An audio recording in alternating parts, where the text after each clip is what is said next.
Now we come to talk about Jinn possession.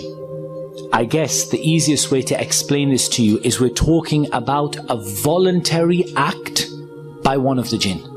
We're not talking about the Jinn being commissioned by somebody to attack someone. We're not talking about the Jinn being forced to attack somebody. We are talking about a Jinni voluntarily of his or her own accord attacking a person. And there are many, many proofs of this. And again, one of the most common things that I hear is people who say there's no evidence that the Jinn possess people, and that all of this is mental illness and so on and so forth. Say to him, no problem. Do you believe in the Jinn? They say, yes, we believe in the Jinn. Because you know the Jinn are mentioned in the Quran, yes. And you believe that the Jinn are a type of creation, yes. And you believe that the Jinn are intelligent, yes. And you believe that the Jinn have had interaction with human beings, and this interaction has led them both to transgression and tyranny, yes. Why don't you believe the Jinn possess people? The answer will come back, and there is no other answer. The only answer will come back is that my mind cannot comprehend it. Either they'll say, I don't believe in the Jinn at all, in which case they have left Islam if they have been proven to them that they understand the Jinn are mentioned in the Quran, and their doubts are cleared on that issue, and they continue to say there are no such thing as the Jinn, then they've disbelieved in the Quran. But there are many people who say, we believe in the Jinn, but we don't believe the Jinn possess people. And we say, what is your evidence? They just say the only thing they have after everything is, it doesn't make sense to me. And that's not an evidence in Islam. Rather, if we look at some of the evidence, Allah subhanahu wa ta'ala says, those who devour riba will not stand on the day of resurrection except like the standing of a person who is touched by the shaitan, possessed by the shaitan, leading him to insanity. And the word mas here is the word used for Jinn possession. They are possessed by the shaitan, leading them into insanity. The Prophet ﷺ said, the shaitan flows through the son of Adam as his blood flows. And in a number of ahadith, the Prophet ﷺ removed the Jinn from the bodies of people. And he would come to a person and strike him on his chest or on his back and say, leave, O enemy of Allah, and I am the messenger of Allah. When might a person be vulnerable to Jinn possession? A person perhaps might be at their most vulnerable to Jinn possession at times when they forget Allah. And there are a number of evidences for this. The first is the statement of Allah subhanahu wa ta'ala, وَمَنْ يَعِشْ عَنْ ذِكْرِ الرَّحْمَنِ نُقَيِّضْ لَهُ شَيْطَانًا فَهُوَ لَهُ قَرِينٌ. Whoever turns away and lives without the remembrance of Allah, we assign for them a shaitan that will accompany them. So this tells us what? That when you're far away from the remembrance of Allah, you are vulnerable to being afflicted by the shaitan. There is another, perhaps even clearer evidence. And that is the statement of Allah subhanahu wa ta'ala, إِنَّ الَّذِينَ اتَّقَوْا إِذَا مَسَّهُمْ طَائِفٌ مِّنَ الشَّيْطَانِ تَذَكَّرُوا فَإِذَا هُمْ مُبْصِرُونَ. Those people who are obedient to Allah, when they are afflicted by something from the shaitan, a touch or a whisper, they remember Allah and then they can see clearly. So the remembrance of Allah pushes away the shaitan, and not remembering Allah draws the shaitan near to you. We also have an evidence from the Sunnah that a person is vulnerable in places that are particularly unclean or isolated. When you go to a new place, you say, أعوذ بكلمات الله التامات من شر ما خلق. I seek refuge with the perfect words of Allah from the evil that He has created, and no evil will touch you in that place. So you're in somewhere that's particularly isolated and deserted, or you end up in a new place, you drive into a new city, you climb out of your car, you say these words, nothing will afflict you.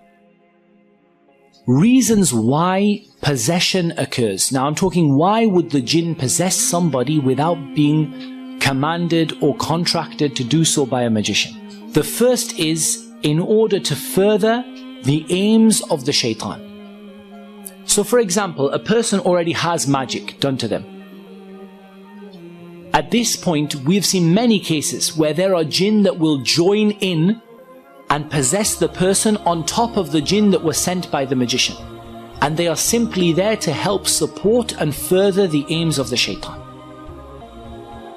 Secondly, if a person has harmed the jinn or their family, and again we see this many times, not so much in these days, but you did see it a lot when people would spend more time in the areas that are known to be inhabited by the jinn, and they would go out, into the countryside and into the desert for long periods of time, and often they would live there, and sometimes they would do things that were un-Islamic that would lead them to harming the jinn.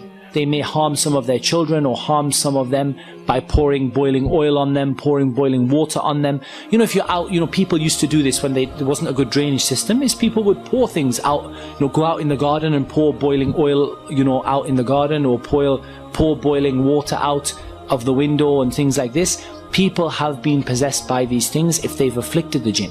And I think there's an overwhelming body of evidence that the jinn can be harmed by some of the things that harm human beings. We now come on to the topic of common signs of jinn possession.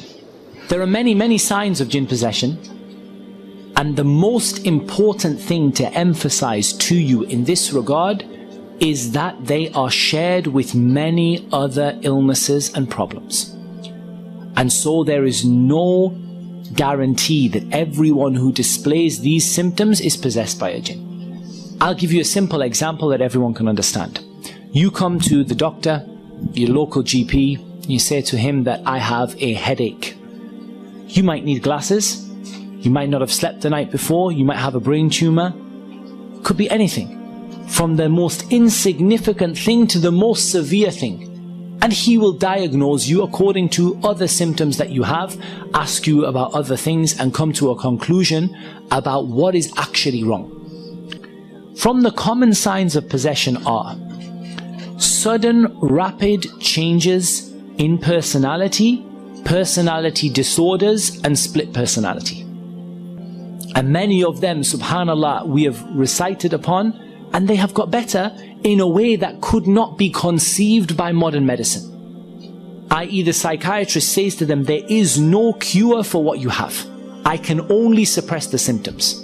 And you treat them with the Quran for a week and they're cured and they no longer need their medication. Also from these symptoms are a change in facial structure or voice, and you really have to see this to appreciate it. When a person's entire face and entire voice completely twists and changes. In fact, you may hear a woman talking in the voice of a man, man talking in the voice of a woman, or the voice of a child, a complete twist of the face so that you no longer can see the person in the way that they normally are. It looks like a totally different person. Sudden displays of extreme emotion, often at inappropriate times, like laughing when everyone is crying, crying when everyone is laughing. Complaints of crawling ants, like feeling like ants crawling up and down the body, heat in the body, something in the throat or in the stomach, a sudden change in ability such as being able to speak another language without any experience, severe and repeating nightmares, sleep problems like sleep paralysis, feeling like something's holding you down, sleepwalking, hallucinations, and I've experienced a jinn hallucination. It's not very nice. I woke up in India with a rather large needle driven through my forearm, and it was under the skin, and I woke up, I switched my phone off, I sat up, it was quite clearly in my arm, and I began to pull it out of my arm, and as I was pulling it out of my arm, it was about as thick as a biro pen, and I was pulling it out of my arm, the blood was appearing on the wall of the hotel room. Like, I'm looking at my arm and there's no blood. I'm looking at the hotel wall and there's blood on the wall. And I'm thinking, that's weird. And then I look, and I said, I don't remember, I said, A'udhu billahi minash shaitanir rajim, or whatever I said, and I, shook my head and it's gone. No wound, no pain. And it was very painful pulling it out. There was no wound, no pain, no blood on the wall, nothing. So hallucinations, definitely. Particularly people see clouds, see figures, things like that. Liking to be in places associated with the jinn. Like liking to be in places of filth, liking to be in places of isolation. Extreme increased physical strength. So, I'll give you an example. We had a rather interesting case in Sunderland. I didn't deal with this one personally, but it was very interesting. And this was that we had a case of some police being called to a house and running away. And that's not normal, but they saw something that literally terrified them. And they called one of the brothers who was previously a paranormal investigator. And there's basically this old lady, and she has literally flipped a big wooden bed completely upside down. She's flipped all of her furniture completely upside down. The big sofa that two men take to carry, she's just flicked it upside down. And she sat there, you know, sort of on her own, surrounded by this entire mess in the house. And I believe they actually saw her flipping the furniture over. That is an example of extreme increased physical strength that you wouldn't expect to see from somebody of that regard.